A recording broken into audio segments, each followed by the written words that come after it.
পৃথক কোচবিহার রাজ্যের দাবি ফের সরব গ্রেটার কোচবিহার পিপলস অ্যাসোসিয়েশন। দাবি নিয়ে রেল স্টেশনে অবরোধ। এদিন সকাল থেকে রেল অবরোধ শুরু হয়ে গেছে। পৃথক কোচবিহার রাজ্যের দাবি ফের সরব Greater Cooch Behar People's Association. Rail স্টেশনে অবরোধ বিক্ষোভকারীদের।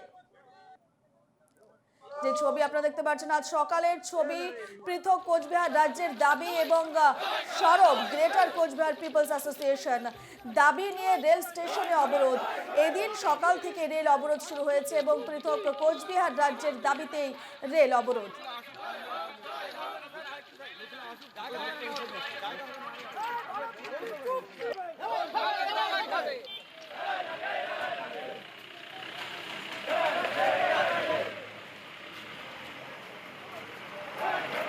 কোচবিহার রাজ্যের দাবি ফের সরব গ্রেটার কোচবিহার পিপলস অ্যাসোসিয়েশন। দাবি নিয়ে রেল স্টেশনে অবরোধ। এদিন সকাল থেকে রেল অবরোধ শুরু হয়ে গেছে। পৃথক কোচবিহার রাজ্যের দাবিতে সরব হয়েছে Greater Cooch Behar People's Association. Rail স্টেশনে অবরোধ বিক্ষোভকারীদের।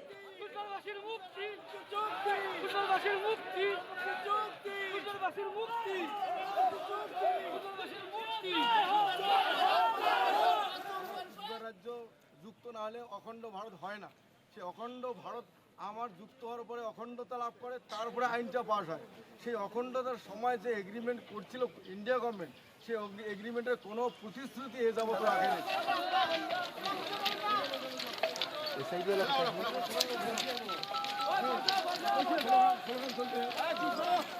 কোচবিহার রাজ্যের দাবিতে সরব হয়েছে গ্রেটার কোচবিহার পিপলস অ্যাসোসিয়েশন। দেখতে পাচ্ছেন রেল স্টেশনে অবরোধ বিক্ষোভকারীদের। রেল লাইনে দাঁড়িয়ে তারা বিক্ষোভ দেখাচ্ছেন, সেই ছবি আপনাদের দেখাচ্ছি। এবং আজ সকাল থেকে সরব হয়ে ওঠে গ্রেটার কোচবিহার পিপলস অ্যাসোসিয়েশন পৃথক কোচবিহার রাজ্যের দাবিতে। বিস্তারিত জানবো, সরাসরি রয়েছেন আমাদের প্রতিনিধি অমিত সরকার। অমিত, আমরা সকাল থেকে যে ছবি দেখে আসছি, পৃথক কোচবিহার রাজ্যের দাবিতে গ্রেটার কোচবিহার পিপলস অ্যাসোসিয়েশন বিক্ষোভ দেখাচ্ছে, রেল অবরোধ করেছে, বর্তমান কি ছবি?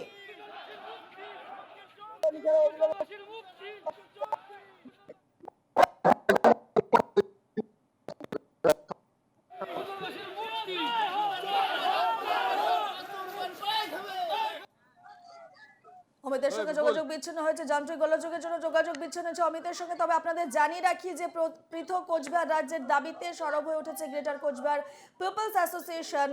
সকাল থেকেই তারা প্রথমে মিছিল করে, এরপর তারা রেল স্টেশনে যায় এবং সেখানে বিক্ষোভ দেখায় এবং রেল লাইন অবরোধ করে রাখে। আমরা বিস্তারিত জানবো। আমরা ফোন লাইনে পেয়ে গেছি অমিত সরকারকে। অমিত, ঠিক কি পরিস্থিতি এখন? একদমই দেখো, ইতিমধ্যে যে সকাল থেকে শুধু তারা রাস্তার পরিষ্কার করতে গিয়ে তারা এই আন্দোলন যে রয়েছে সেই আন্দোলন তারা বসে গেছে। ইতিমধ্যে পরিস্থিতি কিন্তু সময়টা বেড়ে গিয়েছে। সেখানে কিন্তু যে প্রশাসনিক কর্তাব্যক্তিরা আছে তারা কিন্তু আসছেন এবং তাদের সাথে কথা বলার চেষ্টা করছেন, নীতি বিষয় চেষ্টা করছেন এবং তাদের আন্দোলন যেন তারা তুলে নেয় সেই অনুযায়ী কিন্তু কথা বলছেন। এবং আন্দোলনকারী যারা রয়েছেন যে গ্রেটার কোচবিহার তাদের যে দাবি, সেই দাবি মোতাবেক তারা রওনা রয়েছেন এই আন্দোলনের মধ্যে। ইতিমধ্যে কিন্তু প্রায় ঘন্টা 2 ঘন্টা পার হয়ে গেলে তাদের আন্দোলন চলছে। মূলত তাদের যে দাবি রয়েছে যে রাজবংশী ভাষার অষ্টম তপশিলি অন্তর্ভুক্ত যে করতে হবে এবং তার পাশাপাশি পৃথক রাজ্যের যে দাবি, সেই দাবিকে সামনে রেখে কিন্তু তারা এই আন্দোলন চালিয়েছে। মূলত 2016 সালে এই আন্দোলন কিন্তু তারা নীতি দিয়ে শুরু করেছিলেন। সেখানে কিন্তু দীর্ঘ 5 দিন এই আন্দোলন চলে এবং পরবর্তীতে কিন্তু পুলিশের খণ্ডযুদ্ধ পাবে। সেখানে কিন্তু বহু সংখ্যক তাদের যে কর্মী রয়েছে তারা কিন্তু আহত হন এবং বেশ কয়েকজন কিন্তু অ্যারেস্ট হয়েছিলেন। পরবর্তীতে তারা জেল খাটেন এবং পরবর্তীতে তারা আবার ফিরে আসেন এবং আবারও দীর্ঘ 8 বছর পরে কিন্তু রাষ্ট্রের এই আন্দোলন তারা কিন্তু জোড়াই স্টেশনে করছে। মূলত এই জোড়াই স্টেশনের মধ্যে দিয়ে কিন্তু উত্তর পূর্ব ভারতের যে পরিষেবা বিশেষ পরিষেবা কিন্তু ইতিমধ্যে ব্যাহত হয়েছে এবং রেল দপ্তর থেকে দেখলাম আজ থেকে বেশ কয়েকটি ট্রেন কিন্তু ইতিমধ্যে বাতিল হয়েছে এবং কয়েকটি ট্রেন কিন্তু ফুড পথ দিয়ে তারা বিক্রি হয়েছে কিন্তু কাজ করার চেষ্টা করছে। ইতিমধ্যে যে পরিস্থিতি যত সময় এগিয়ে আসছে আরো তাদের কর্মী সমর্থকরা কিন্তু তারা বাইরে থেকে কিন্তু আরো গাড়ি করে কিন্তু আসছেন এবং তাদের যে আন্দোলন ইতিমধ্যে কিন্তু প্রায় অনেকটাই এগিয়ে যাচ্ছে এবং এই আন্দোলন কিন্তু তারা অনির্দিষ্টকালের জন্য বসেছে এবং যতক্ষণ দিনা কেন্দ্রীয় সরকার যাদের দাবি মেনে নিচ্ছে ততক্ষণের দিকে কিন্তু তাদের এই আন্দোলন তারা চালিয়ে যাবে বলে অবরোধ করে তারা বিক্ষোভ দেখাচ্ছেন। কত সময় চলবে তাদের এই বিক্ষোভ, কি জানাচ্ছেন বিক্ষোভকারীরা?